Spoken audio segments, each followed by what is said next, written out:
Meanwhile, 200 police officers are expected to leave the Seattle Police Department by the end of the year amid budget cuts and anti-police protests defunding the police. Come in, Seattle radio talk show host Jason Rantz. Jason, this is your exclusive reports. I see things very simple when it comes to crime. You have fewer cops on the street. That means you have more crime. Am I wrong? You're not wrong. There are two numbers to pay attention to, 191 and 96. 191, as of right now, sources tell me, the number of cops who have decided to separate from the department this year. 96 is the percentage increase of homicides year over year. Now, I would argue that they are very clearly connected. Now, 191, just to put into context, the amount of cops that are leaving this year is historic. It is believed to be the highest that the Seattle Police Department has ever seen.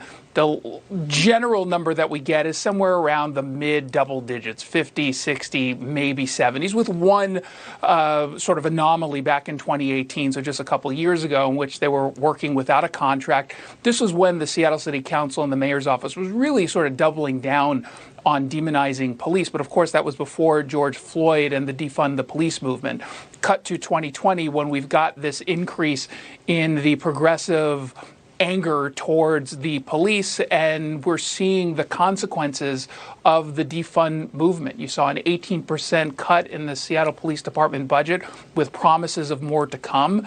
You've got police officers being told they're not able to do their job, being demonized pretty much every single day.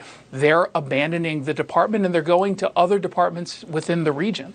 Jason, you know, we've seen the same all over the country, too. Here in New York, by the way, we've had a 200% increase in the retirement rate among cops. 1,200 retirements this year, 1,500 additional requests for retirements. Those are pending. And we've seen an increase, almost 100% increase in shootings in New York. And it's the same in Chicago. I mean, it is not rocket science. As I said before, it's very simple. Less cops mean more crime. You're not going to have a society without criminals. It's just that simple. Yeah, you need two working brain cells to figure this all out. I mean, just go to Portland, in which they got rid of their gun reduction team. Have the people in Portland begun, and in Seattle begun, to figure this out, that there is a relationship between beating up on cops and defunding them and an increase in crime? It's an interesting question because it's difficult to figure out at this point. You've got two groups of people. You've got very loud progressive and socialist activists who have commandeered the conversation, and they've got the ear of the council. And so right now we're only hearing from them. We're still in the middle of a pandemic, which means people are not out and about. They're not going about their normal days. So we're not hearing from the average person the way we would if life was back to normal. We don't have an election coming up for a while. We just got through an election last year in which this council got further to the left. So, you know, I've been saying Seattle needs to hit rock bottom before we get some significant change. The scary part is I don't think we've hit rock bottom yet.